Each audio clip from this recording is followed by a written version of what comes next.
Assalamualaikum warahmatullahi wabarakatuh. Nama saya Diksal Trio Putra Hasan, kelas reguler pagi C, jurusan Teknik Informatika Fakultas Ilmu Komputer, Universitas Ihsan Gorontalo. Pada video kali ini saya akan menjelaskan bagaimana cara menjalankan BIOS beserta fungsi-fungsi yang terdapat dalam BIOS. Untuk menjalankan BIOS, terutama kita menekan ikon Windows, selanjutnya ikon power, dan kemudian klik restart. Ketika kita menekan tombol restart, maka segera mungkin untuk menekan tombol F2 yang ada di keyboard untuk menjalankan BIOS.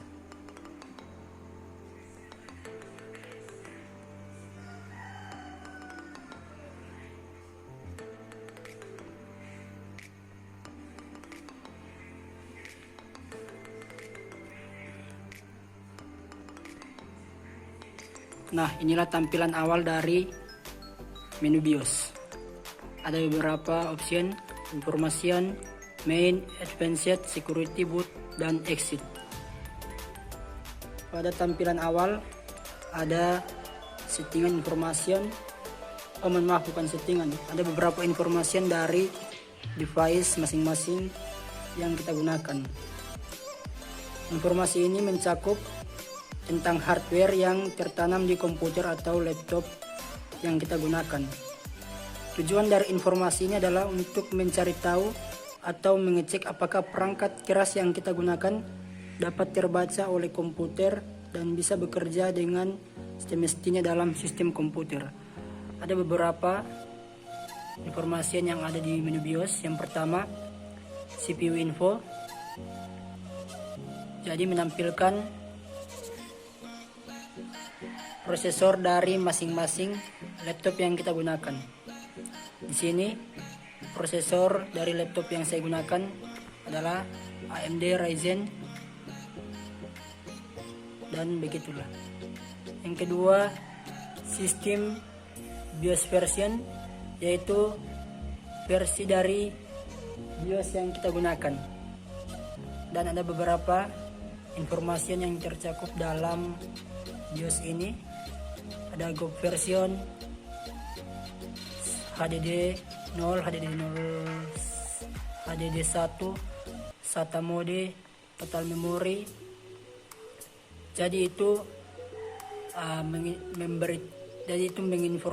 menginformasikan beberapa apa yang ada di komputer. Selanjutnya pada tab kedua,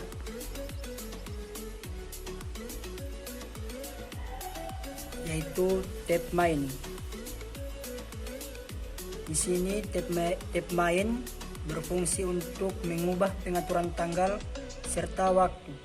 Di bagian ini kita juga dapat melihat informasi tentang kapasitas RAM yang ada di laptop dan berbagai pengaturan lain. Di sini ada sistem time untuk merubah waktu atau jam yang kita gunakan, serta sistem date mengubah tanggal, bulan, dan tahun dari Windows kita. Kemudian ada juga beberapa pengaturan lainnya yang terdapat dalam tab main. Selanjutnya tab yang ketiga yaitu tab advanced.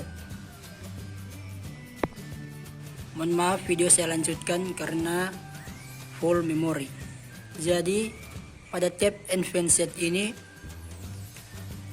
ada beberapa pengaturan yang akan kita setting di sini, yaitu AMD SVM ini untuk mengaktifkan prosesor, dan storage device konfigurasi, yaitu menginformasikan penyimpanan konfigurasi yang ada di device. Selanjutnya pada tab keempat, security, memberikan password yang berfungsi untuk memberikan password BIOS, sehingga jika seorang tanpa sengaja masuk ke BIOS, pengaturan BIOS tidak akan bisa diubah-ubah. Jadi pada tahap di security ini ada banyak pengaturan untuk keamanan di komputer kita. Ini ada beberapa pilihan: set supervisor password, change supervisor password untuk mengubah password, change user password, dan ada beberapa settingan lainnya. Selanjutnya tab ke-5 ada tab boot, yaitu menerapkan pengaturan booting di komputer atau laptop yang kita gunakan. Sebelum melakukan ulang sistem operasi, pengaturan boot merupakan pengaturan yang akan disetel terlebih dahulu. Jadi ini adalah pengaturan yang akan kita setel terlebih dahulu sebelum kita melakukan pengaturan lainnya. Selanjutnya untuk tab exit, yaitu untuk keluar dari jendela BIOS atau mengaplikasikan pengaturan yang baru.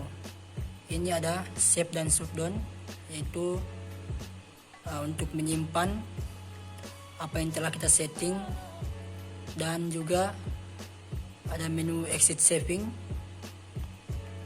dan load setup.